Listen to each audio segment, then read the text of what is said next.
Welcome, Amakhosi Network. Welcome to the channel. To those who have not subscribed, please subscribe to the channel. We want to get more people following the channel. The channel must grow. It must be big. We bring Amakhosi news from my perspective and also your perspective. If you give me your comments, I'll lay them down. I'll give perspective. I'll interact. I'll let people know what I think about your opinions, etc., etc. We talk, we debate, we have fun on the channel. But yeah, subscribe, guys. It's important. But yeah, let's get to it. So today, what I'm planning to talk about is like what is Happy Mashiane's role, the arrival, the possibility of Wuhason calendar, Gonzalez playing, and the update on Ashely Du Preez for Amazulu game, and just me generally addressing the fans. And you know what? Let me kick off with that. Let me kick off with me addressing the fans who had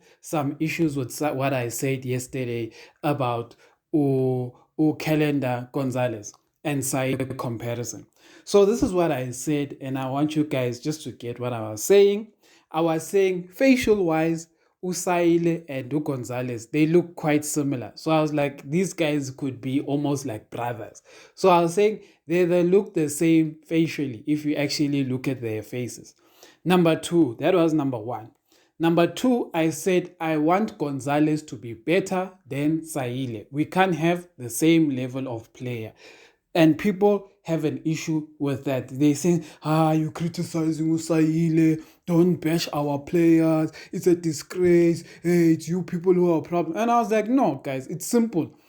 If we have 5 foreign spots in our team, five. Do you guys want all of our players to have the same quality? Or every time we sign a foreign player, he must be better than what is already in the squad. And that is what I said. I want any player who comes into the foreign squad to be better than whoever is already in the squad. So if Gonzalez is coming in, he must be better than Sahile, he must be better than Ranga, he must be better than Du Preez, etc. That is what I want when we sign a foreign player. We only have 5 chances to get a foreign player right. We can't mess it up. Castillo, we find. Sahile is still young. He'll get the guy's like 23, around there. Hassan Gonzalez is 24. I like the ages of those two. So, and then there's obviously Dove and Ditlok. So Ditlok is also 24. Dove is like around 29, somewhere there. So guys, when we sign players, the foreign players must be better than number one, the South African players, and they must be better than number two, the foreign players. If you take this kind of method when looking for foreign players, you make sure you don't make mistakes when you do this. For example, if Chiefs took this mentality of making sure if we are going to replace Knowledge Musona, we need to get a player who is at Knowledge Musona's level or better. Since Knowledge Musona has left, have we ever seen someone at the level of Knowledge Musona? Or has the level been so bad that we've been fooling ourselves in thinking that we're happy? And that is the problem. Chiefs fans, one thing I'm going to say to you, and I'm going to say to all the Amakhosi Network fans, praise Kaizer Chiefs when they do well, support Kaizer Chiefs through hard times, etc., etc. But we do not praise the management or whatever doing dumb things. We will not praise dumb things. Especially on this channel, we will criticize. We will not judge, but criticize. We are there to analyze the game, criticize, say where the issues are, and praise where the issues are. No one was complaining last season when we were praising Umdu, even when he was missing chances, etc. But we were praising him. But now, all of a second Sunday, people have opinions. But anyway, let's get to the next one. Apparently, Uhasson Gonzalez may be available. Umili Fenzeke says they're still going to check with the office to see if Gonzalez will be available for the Amazulu clash. And this is what I will say. I feel Gonzalez will be ready, and this is just my opinion. You don't have to believe me or anything. I feel Gonzalez will be ready. Why do I say this? Because a similar thing happened with Usaile. Usaile, when he came to South Africa, he played almost that very same weekend. Usaile, He didn't wait a long time because what Chiefs did is that they took Saile's paperwork and made sure they process it way ahead of time so that the Home Affairs is knowing that this player has to be registered. Usaile, when he came to South Africa, he played in like the same week that he joined, and I expect the same from for Gonzalez, unless the manager about Mulifenzeki think that he hasn't had enough time to acclimatize to South Africa, etc., etc. That is my opinion. I may be wrong. His paperwork may still have issues. I don't know, but I just feel like Chiefs has found a way to fast track the registration of players at Home Affairs. Some other good news: Ashely Du Preez, according to Nzeke, has healed from his illness. Ooh, this is the best news we have heard all week. Oh, Ashely Du Preez has healed. We are happy. Ashely Du Preez has healed. He's our top goal scorer, guys. You must remember he has 2 goals this season, so our top goal scorer must be healthy. So now that Ashely is healthy, what could their starting lineup be? If maybe let's say Hassan is there. I don't know if they'll rush Hassan, but it would be nice if they don't play him in starting lineup, that he at least starts on like the bench, on the bench. But yeah, let's say Hassan starts on the bench, then we'll probably have players like we'll play Ashley as like the in the runner position, but Ashley moves around. Number 9, we'll have Upotsani on the right, we'll have Umodi on the left, and then we'll have Umtanzani in the middle, because yeah, that is what will happen. I would just like to see them change Umat for Sitebe, just to see how Matt and Castillo play. And yeah, that will be fine. I think that will be fine. One thing I want Kaizer Chiefs management to do, right? And I feel like it could help is number 2. In the second half, I would like to see these guys, when they take out Tanzania, to bring Umdu as a number 10, not bring Uzwane or anything. I want Umdu as a number 10. Umdu must create as a number 10. And everyone knows that we love Unkosimpile Ngcobo. And Unkosimpile Ngcobo is the difficult one because he's one of our best players, but he struggles with covering the ground, and that is the issue. When you play Umdu Shabalala, he can cover the ground, etc., etc., and is creative. When it's Unkosimpile Ngcobo, he's probably the most creative player in Kaizer Chiefs, but it doesn't help if your most creative player can't join in to the attacks that he will start, or can't track back in defense. So that is Nkosi Ngcobo's problem there. I don't know what they'll do. Some part of me even feels, people may think this is a crazy idea, but a part of me even feels maybe we must start Nkosi Ngcobo as a false 9. False 9, where his responsibility is not to defend. His responsibility is not to defend. He's like a striker. He must just close down the front players. And then when we get the ball, he must just find those pockets, get the ball, play the passes, play the spaces. That is what I think may help Unkosimpile Ngcobo like find a position. Because currently the system we're playing, we will struggle to play Unkosimpile Ngcobo in that position because it's too much running. There's just too much running.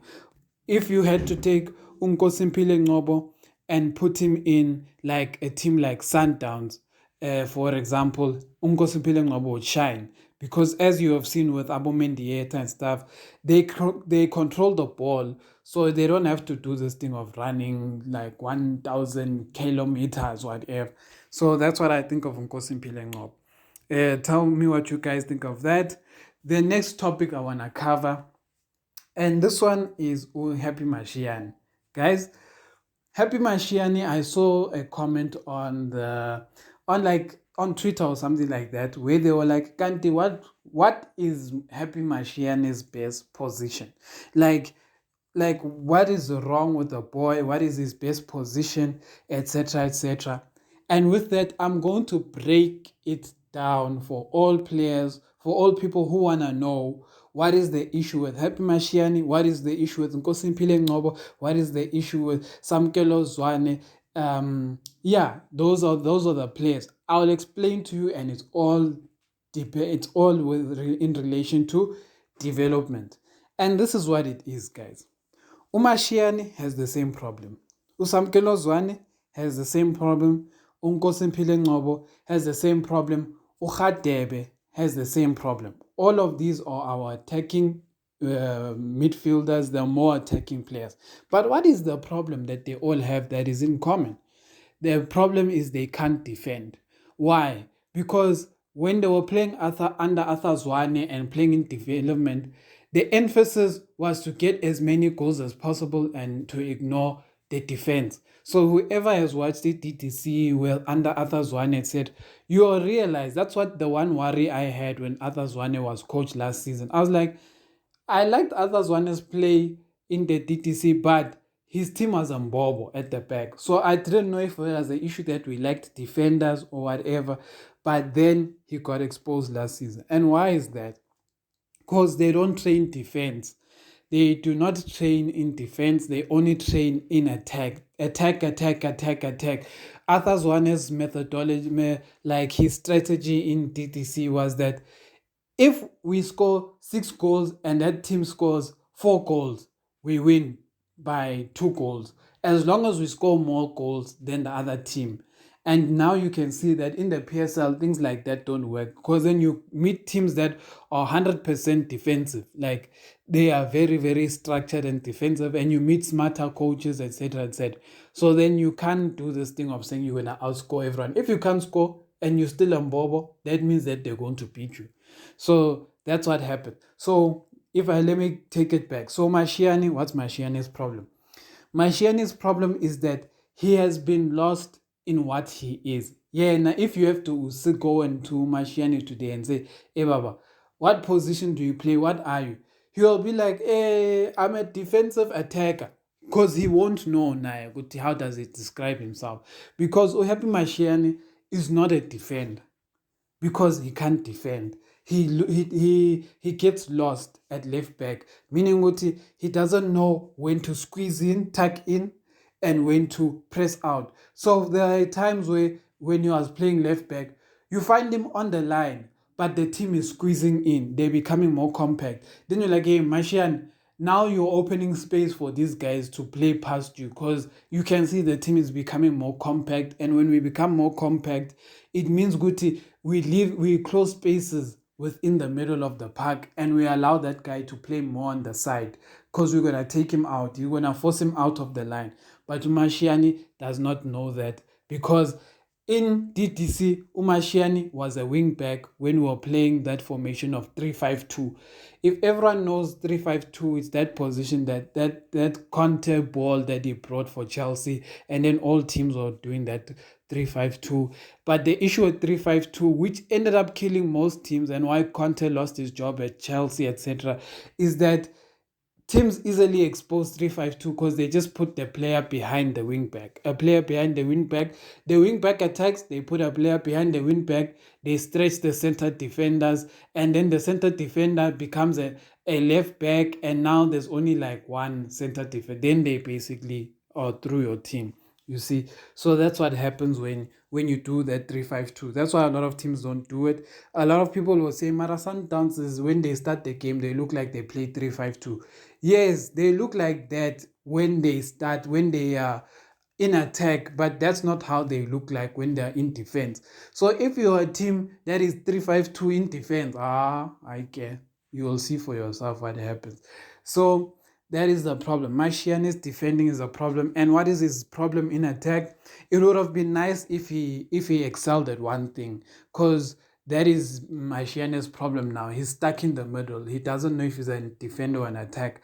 Mashiane in attack, he's one of the best crossers of the ball in the PSL. One of the best crossers of the ball. That was one thing you can never take away from Happy Mashiane. One of the best crossers of the ball. But what is the issue? It makes no difference if you are the best crosser of the ball if you cannot create space for yourself. Meaning, Mashiane wants to always find himself crossing the ball like being left to run free on the wing, etc., etc.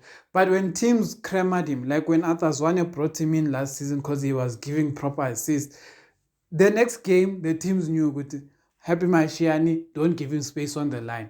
Then when they blocked his space on the line, what happened to Happy Mashiani? Happy Mashiani could no longer function because his job was to run on the line. So it was a Sehota issue. If I can't run on the line, I can't give good crosses. So get fun. So then he couldn't cut in, he couldn't do all of those things, and that is where Mashiani's problem is. So if someone is asking, what does Mashiani need?